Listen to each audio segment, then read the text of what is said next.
There are three types of feeling: Sukha Vedana, Dukkha Vedana, and Upekha Vedana. Pleasant feeling, unpleasant feeling, and neutral feeling. Yogi have to perceive these three feelings to be impermanent. Then yogi realized they are suffering, not self, just phenomenon. So Buddha continued to ask questions to the five bhikkhus. Bhikkhus, that which is impermanent, is that suffering or happiness? The five bhikkhus answer, one day it is suffering. People have liking for pleasant sensation. They looking for so-called happiness because they think pleasant sensations are enduring, everlasting. When you see them dissolving fast every moment, not lasting even for a second, you lose your desire for them.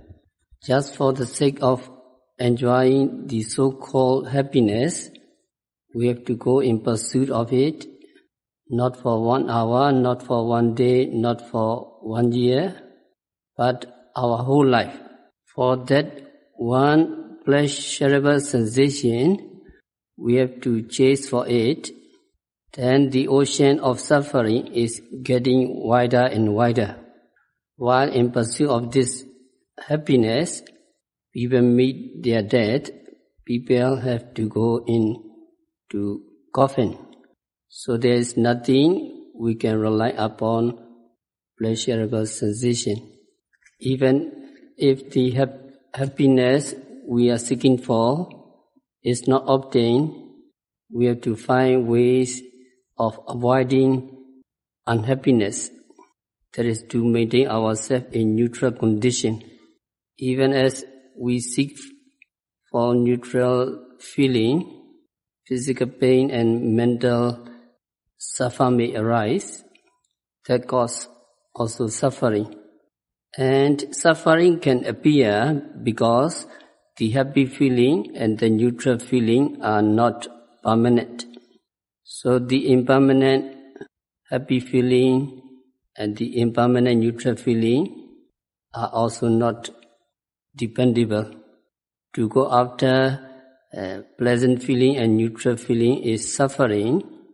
When they disappear, it is suffering also, because unhappy feeling comes in to take their place. When happy feeling disappear, people have to face unhappiness. Take for instance the plight of parents. They are happy and delightful when their children are present. When suddenly the family members or children were taken away by bad people, or the united family, husband and wife, separated or divorced, someone has been happy with his wealth and affluence, and then his business destroyed, so they will all become subjected to intense unhappiness, and the health deteriorate, and it may cost some of them their lives. So feeling is frightening, feeling is terrifying because of its nature of impermanence. So Buddha asked, that feeling which is impermanent, suffering and subject to change, is it proper to regard it as this is my, this is me, this is myself? The five bhikkhus answer, no hi tambandi. It is not the Blessed One. So these are the same type of question and answer used when explaining rupas. The same. So what is the difference? The difference is, in the case of rupa, the term involves not only the material qualities inside one's person, but also all those external animate and inanimate objects. But here, to the feeling Feeling is where? Internal or external? Feeling is internal. Feeling, the main thing is internal one, which we grasp as our feeling. In feeling of happiness, we take delight with craving, it is mind, and the neutral feeling. Neutral feeling is devoid of unpleasantness. Neutral feeling has the nature of happy feeling.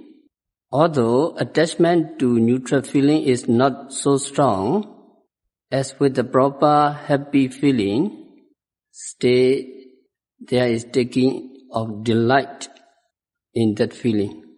How about unpleasant feeling?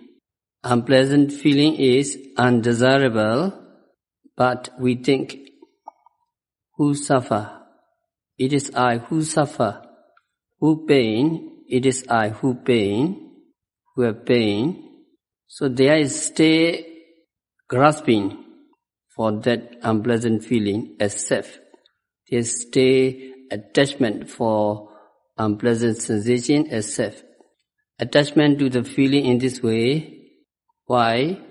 Because people are ignorant of the true nature of impermanence, suffering, and subject to change. Now yogi is taking note of the feeling. When it occurs, yogi understands at once the oppressive nature of feeling. So what is the difference between the yogi and ordinary people with regard to their knowledge about feeling? Indeed, there is a very great difference between the yogi and ordinary people. The ordinary people perceive his feeling in terms of self. I suffer, I'm painful, I feel happy, I feel pain when delighted in happiness. If this pain goes away, I will feel happy. So ordinary people look his feeling in terms of self. So how do you view your feeling? How meditators look their feeling? Do they view their feeling in terms of self? For the yogis, he understands the feeling as just continuous phenomena of aggregates arising and disappearing continuously. Because he observes all the feeling, whatever feeling he observes, it disappears. So he views the feeling just as continuous phenomena of aggregates.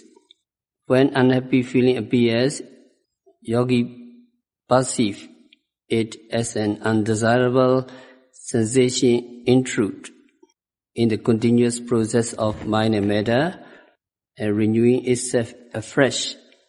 And yogi perceives the sensation as another process of rising and disappearing.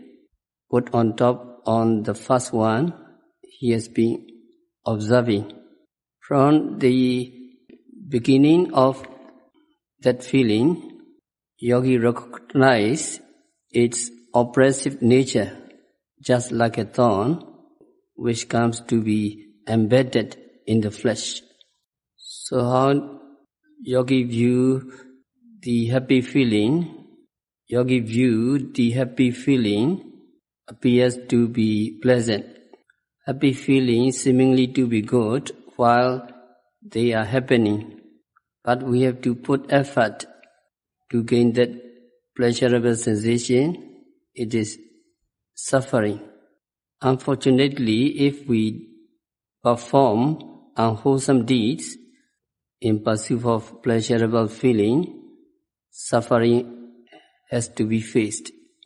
Taking delight in the pleasurable sensation will keep on renewing the cycle of existences that result in suffering of aging and death. So when that happy feeling disappears, it will cause intense unhappiness. So happy feeling is to be regarded as suffering. And how about neutral feeling? Neutral feeling is also regarded as suffering because it is also impermanent. And Vedana Sayadaw Pali Canon describe how these feelings should be regarded by the practitioner. So it mentioned the practitioner has seen the happy feeling as suffering. The practitioner has seen the unhappy feeling as a thorn and the neutral feeling as suffering too because of its impermanence. Yogis are observing three types of feeling: unpleasant feeling, pleasant feeling, and neutral feeling continuously. And then yogi can see the unpleasant feeling as an oppression, like a thorn. Yogi see the pleasant feeling as frightful suffering because we have to chase after it, and because when they are absent, we suffer. And also yogi see the neutral feeling as suffering because it is impermanent and the effort is required to maintain it. So Buddha asks the five bhikkhus whether it is proper to regard feeling as this is mine, this is me, this is myself. The five bhikkhus answer, not indeed, Bhante. There are many types of feeling. We may have pleasant worldly feelings which are connected with things we come across in our life. Sights, sounds, smells, taste, odors, thoughts, and think. You think you possess such as a husband, a wife, children. These pleasant feelings depends upon worldly things. So it is called pleasant worldly feeling. So when you have such feeling, you must be aware of it and you take note of it as pleasant. Sometimes you may have unpleasant feeling.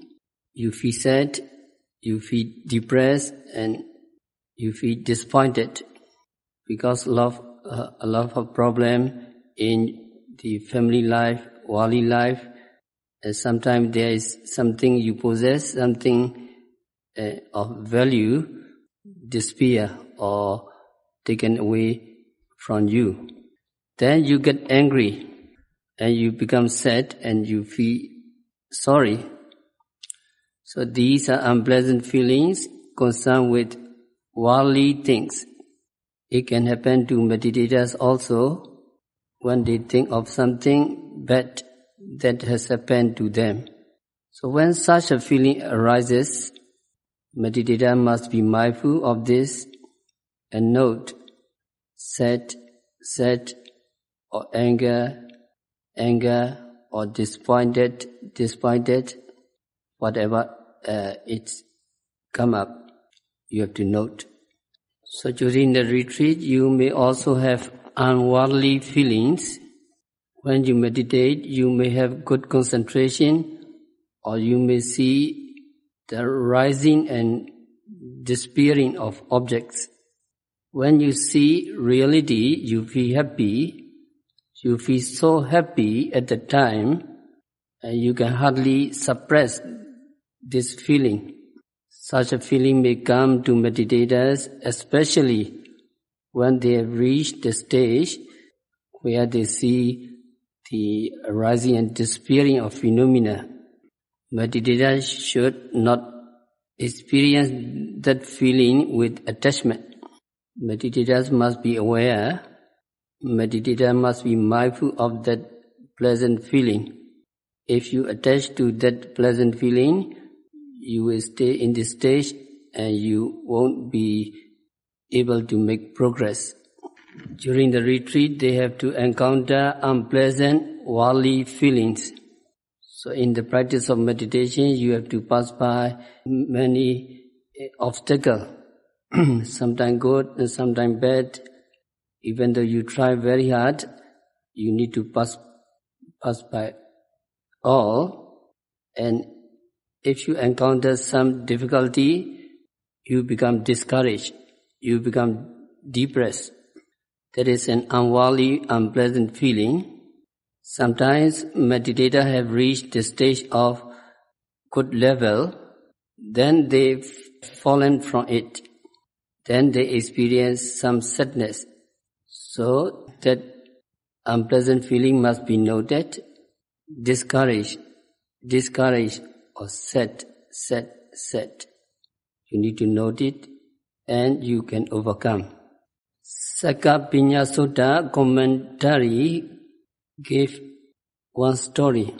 There was an elder Thera by the name of Mahasiva. Elder Mahasiva was very learned.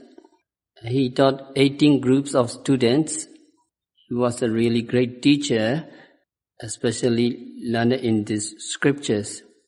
He had 30,000 bhikkhus attain arahathood, just following his advice. One day, one of those pupils reviewed the good qualities in himself. Then he thought of his teacher, Mahasiva. Then he reviewed his teacher, Mahasiva. The student found that his teacher was still a Thuzana, Walin, and teacher had not yet attained arahathood. So the student was arahant, and he went to teach his teacher a lesson. He went there by air. When he had come to the teacher Mahasiva asked him, "What do you come for?" He said, "I want to hear a Dhamma talk from you." Mahasiva said, "I have no time, I am very busy." Then the student said, "One day I will ask you when you go to the village for alms." "No, there will be many people who will ask questions at that time," Mahasiva said. And the students kept asking for an appointment, but every time the teacher was too busy for him. Every time the teacher Mahasiva was very busy for him, so he had no chance to teach Dhamma. At the end, the student told the teacher, "Bande, you are very busy. Don't you have time for at least 2 or 3 sittings? If you don't have any time, you won't even have time to die. You are always busy. You are like the back of a chair. You are relied upon by other people, but you cannot rely on yourself. Bande, actually, I don't want anything more from you." Then the arahant, the students, fly in the air and went away. Now the teacher Mahasiva was moved. He decided to practice meditation on this event. In the beginning, he thought he would become an arahant in 2 or 3 days. He did not tell anybody about it. However, he could not attain arahathood. So he had to pass through one rainy season, one vasa, and at the end of the rainy season, he still could not attain anything. He felt sorry, so he wept. He wept and wept and wept, and practiced another year. He did not attain, and he wept. So he wept and wept for 29 years. In the 30th year, at the end of the rainy season, Mahasiva was still a Walin and had not attained anything. So he became very sad and wept aloud. So Mahasiva became very sad and wept aloud. At that time, a deity approached him, and the deity wept also. So Mahasiva heard somebody is weeping, and he asked, "Who is weeping here?" The deity said, "One day I am a deity. Why are you weeping?" Mahasiva said. The deity said, "One day I saw you weeping, and I thought I might get 1 or 2 megaphala just by crying." The deity said. So Mahasiva was deeply moved, and he remembered his situation, and he said to himself, "Mahasiva, think deeply now even the deity is making jokes about you. It is not proper for you to be depressed. It is not suitable for you to be sad.